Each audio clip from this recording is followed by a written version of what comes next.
Hello, boys and girls, and horror fans. Welcome to my latest review for October 2020. This is of a recent release. It's called Becky. It's come out in the last few weeks. It got a small cinema release, but I think the best place to find it definitely is on VOD streaming services. Now, I watched this on Amazon Prime. I rented, well, not Amazon Prime, but on Amazon, I rented it pretty cheap on there, so you can find it there, or I'm sure you can find it elsewhere on other streaming services. So VOD, definitely the place for this one. And it's an interesting movie. It's an interesting like hybrid of movies, like genres, I should say. I think the best way to maybe sum this up is like almost as an adult, more independent like version of Home Alone.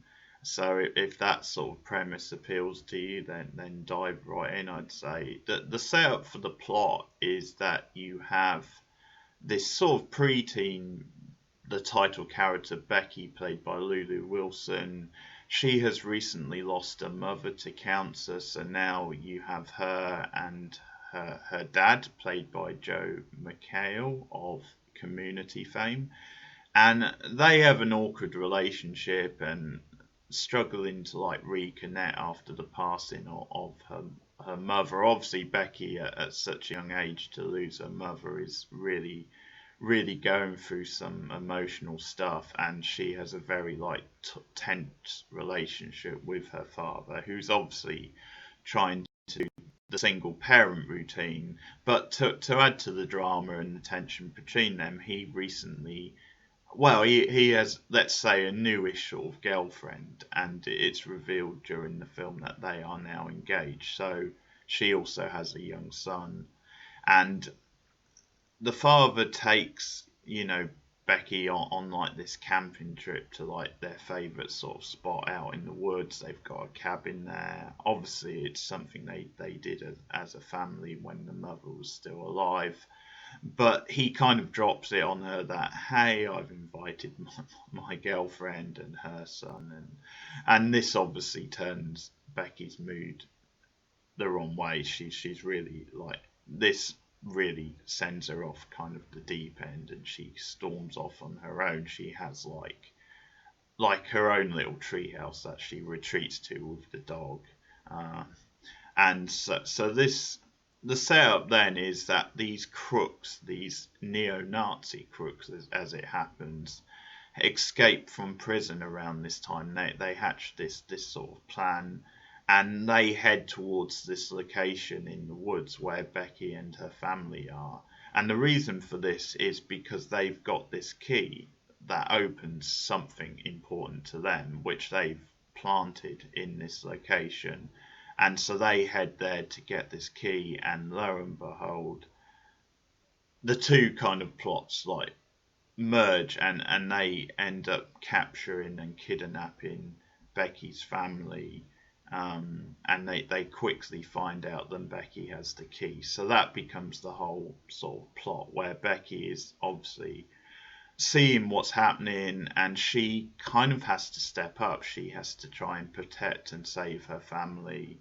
And that's where like the whole Home Alone style plot comes in. It's her against these crooks, her trying to outsmart them, think on her feet, and kind of use the resources she has. So it does turn, as I said, there's a mix of genres in this sort of coming of age sort of thriller.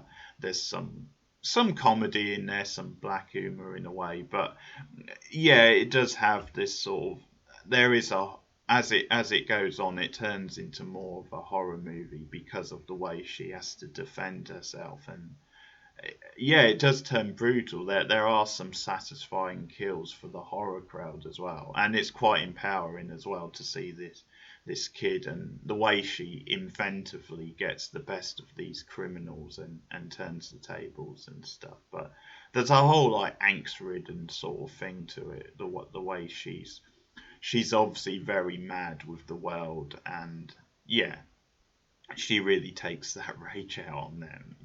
They're threatening my family, so she sort of has to step up. But Another nice little emotional beat which I liked about the film was this idea that Becky, because to get more into spoilers now, her father is killed off quite early on. He's killed fairly early in the film. So Becky then has to basically make a decision what to do. Like, does she hand over the key, or if she doesn't, she risks obviously, her stepmother being killed and her young son.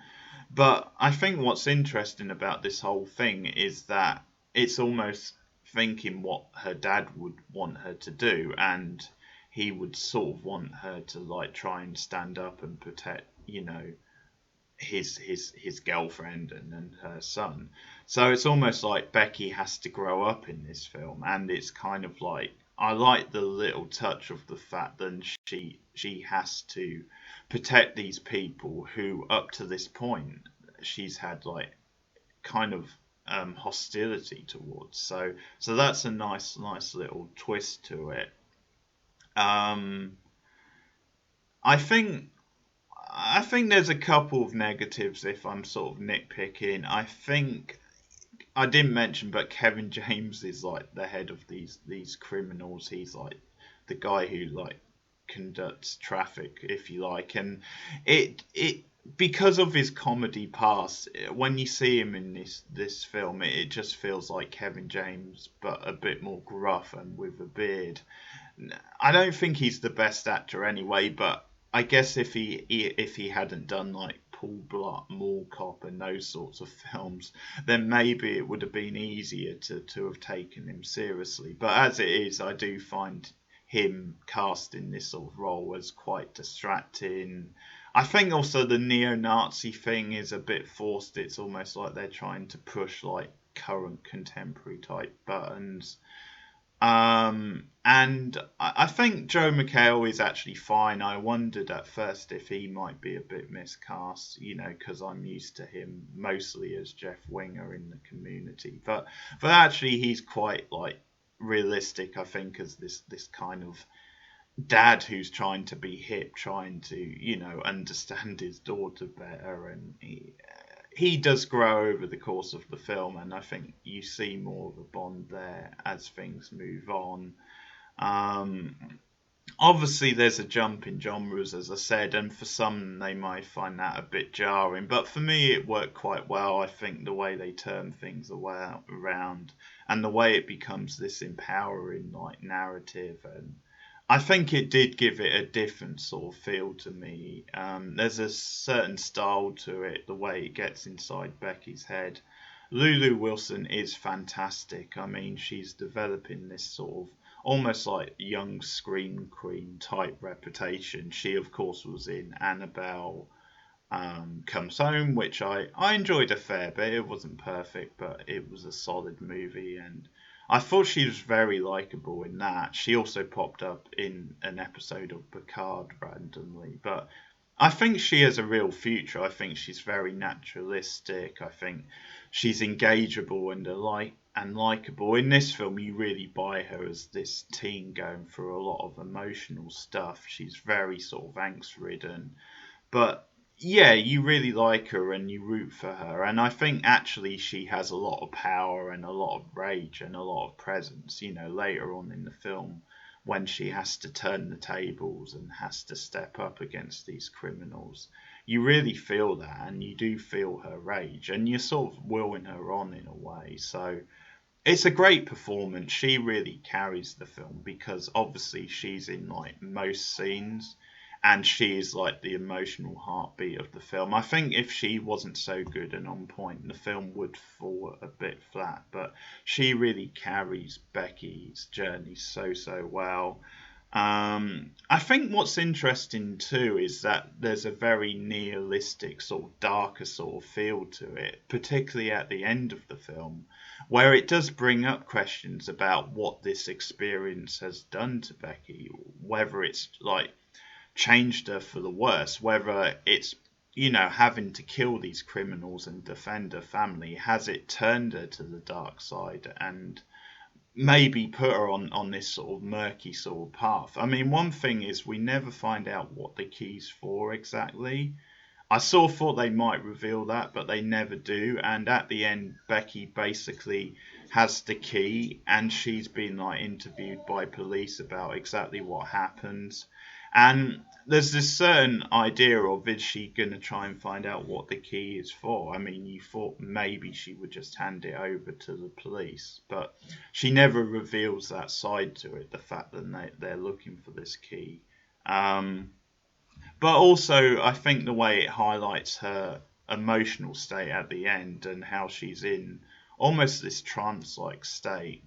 I think it does play with these darker themes where maybe it suggests that, hey, could this turn her to the dark side? Almost could this mess her up for life? And that's obviously really disturbing to think about. You hope that wouldn't happen, but so it's this interesting mixed bag. I think they're definitely putting some satire to the fore at the end there, but it's a really fun film in many ways. As I said, as a horror movie, it's obviously borderline. It's a bunch of other genres, but I think with some of the kills and the threat, I think there is a horror sort of thing going on.